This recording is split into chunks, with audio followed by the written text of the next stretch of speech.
Racist Karen calls cops on black neighbor, accuses him of stealing a new car. What would you do if your success was seen as suspicious, simply because of the color of your skin? What happens when a brand new car becomes the trigger for an old, deep-rooted prejudice? And what would you do if your innocence is turned into a crime, not by the law, but by someone determined to see you as guilty? It was a sunny afternoon in the quiet suburban neighborhood. DeShawn Williams, a 32-year-old software engineer, had just pulled into his driveway. His new car, a sleek black Tesla, gleamed under the sun, a symbol of hard work and success. DeShawn smiled as he stepped out, proud of the achievement the car represented. But little did he know that his accomplishment had caught someone else's eye, and not in the way he'd hoped.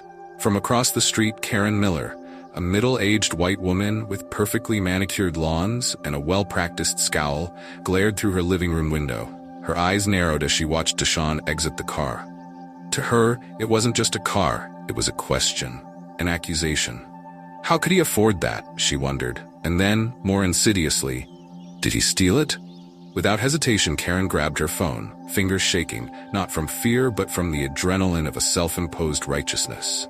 She dialed 911. 911, what's your emergency?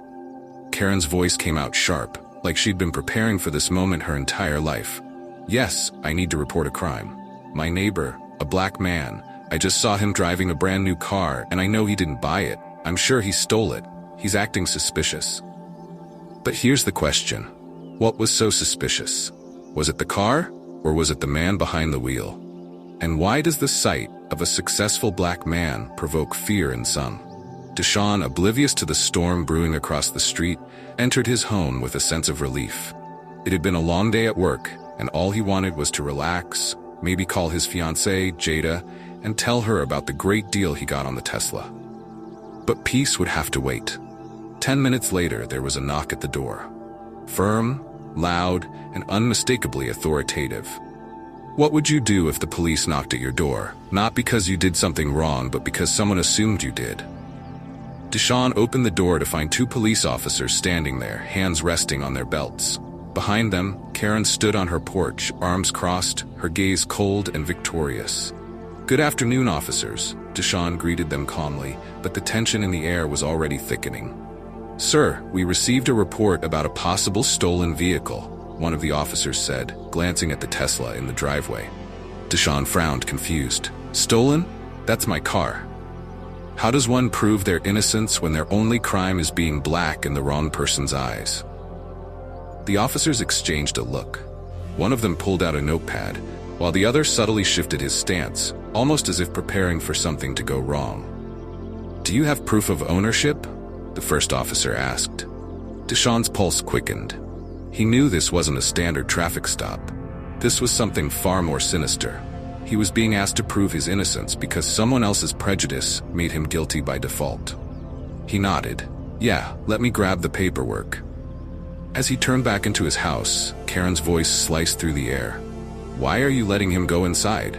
He could be grabbing a weapon. I told you, he's up to no good. How quickly do the scales of suspicion tip when fear replaces reason? How dangerous does a black man become in the eyes of a society conditioned to fear him? The officers tensed. One of them raised a hand. Hold on, sir. Step back, please. DeShawn froze. This was it. This was the moment. One wrong move, one misinterpreted action, and his life could change forever. Why is it that in certain situations, the truth doesn't matter as much as the perception of guilt? DeShawn raised his hand slowly. I'm just getting my registration. It's in the house. The tension in the air was unbearable. For a moment, it felt like time stopped. The officers hesitated. Karen's words had done their damage. They planted seeds of doubt, of fear, even though DeShawn had done nothing to warrant suspicion. After a beat, one officer nodded, still watching DeShawn closely. Go ahead, but make it quick. DeShawn disappeared into his home and returned with the paperwork in hand. His heart pounded in his chest. He handed the documents to the officers, who took them without a word. As they verified the information, Karen's expression shifted, frustration slowly morphing into disbelief. This wasn't how it was supposed to go. She had called the police to be the hero of her own story, but now the narrative was slipping out of her control. What happens when the hero in someone's mind turns out to be the villain in someone else's reality? Everything seems to check out, one officer said after a moment, handing back the papers. You're free to go. But was it that simple?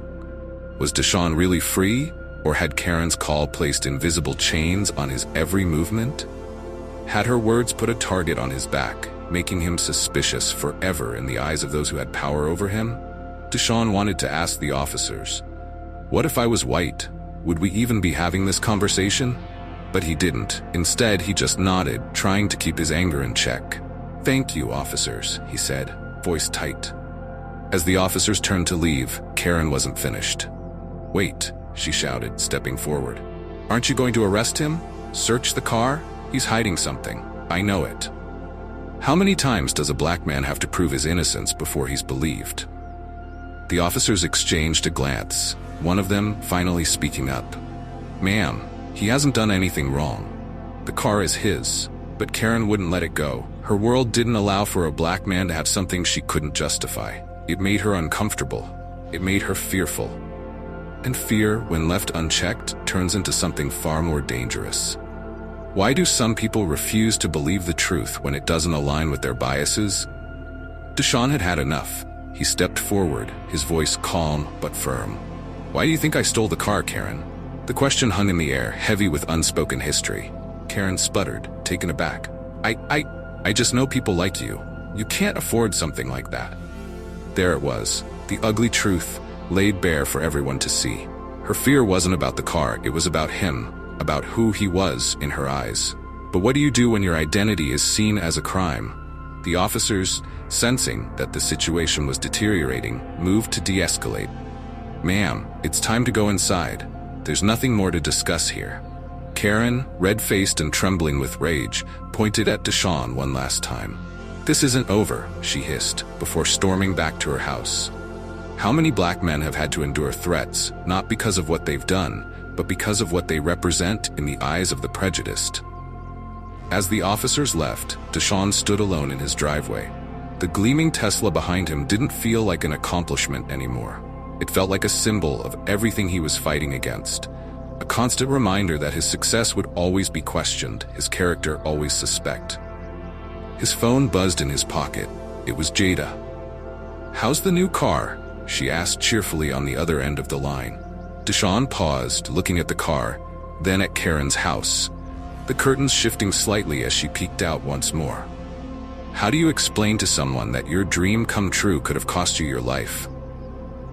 He took a deep breath. It's fine, he said softly, just fine. But was it really fine? Would it ever be fine when people like Karen existed, ready to turn your success into suspicion, your joy into a threat? How many more calls would it take before someone like DeShawn became another statistic, another name in the news?